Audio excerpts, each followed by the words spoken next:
And with NHL-ready talent as a focus, that's how we'll take a look at our players to watch. And for the Toronto Marlies, a familiar name for Leaf fans, Matt Fratton. And the Ice Dogs broke through on the score sheet. This is the second time in 3 games, Ed, that they've scored very early at the Meridian Center. Just took 57 seconds for Hayden McCool to find the back of the net. Ellie has Thomasin going backdoor, couldn't get him the puck, and Mikulovic there to relieve the pressure, and he will pick out Knott, who's thinking opportunity. Short-headed he goes between the legs. Oh, he scores!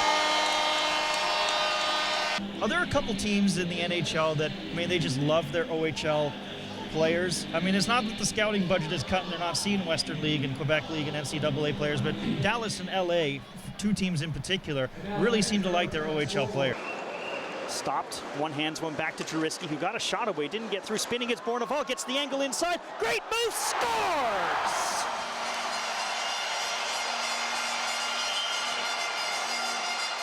He showed the patience of a veteran. Mikhail Bourneval has made it 1-0 Bulldogs. Anthony DeFruscia did score on Thursday, and it was a point you were making. You said it was only a matter of time before Verhaeghe and DeFruscia would spin their magic. Moments later, they scored, and Anthony DeFruscia, A, has got to put the puck in the net, and B, probably has to be one of those leaders to step up like Brendan Perlini was alluding to with Al. Mercer. Haggard. Import from Denmark, tipped towards the net by Graham Knott, spinning centers with out front, they score!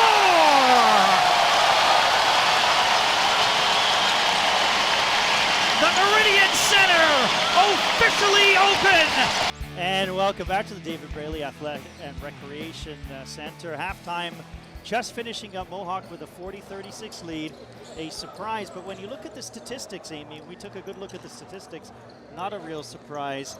Boy, really, Matt Fendel has been outstanding. Gabriel Dumont, Norm, is one of the few returning veterans for the Hamilton Bulldogs. They have a number of new players, and on trending last night with Mike Forch and Steven Ostashevitz, talked about some of the new players and the new blood that's been infused for the Hamilton Bulldogs. Paul Fixter, coach of Sudbury, got fined $7,500 for an altercation with a reporter from the Sault Ste. Marie Greyhounds. We can't play that footage for you because the reason he got suspended was for swearing at the reporter. Post-game scrum, Sudbury in a losing streak, a frustrated coach comes unglued. You understand how he's feeling at the time, but you can't be swearing. Boney will give it up. Redpath with a jumper, no. And a big rebound by Fennell. Hunt double teamed.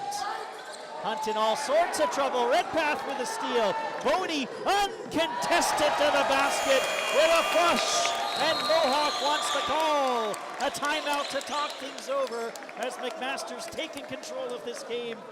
All right, thanks very much, John. I'm going to also add, shine up your giant belt buckle. You've got a belt buckle the size of a WWE Championship belt that you're not showing on air tonight. I just wanted to let people know that. Probably tonight's matchup between the Bulldogs and the Marlies features probably the most NHL-ready talent for both teams, as a lot of teams have had shuffling of rosters and a lot of upwards and downwards movement between themselves and the parent club.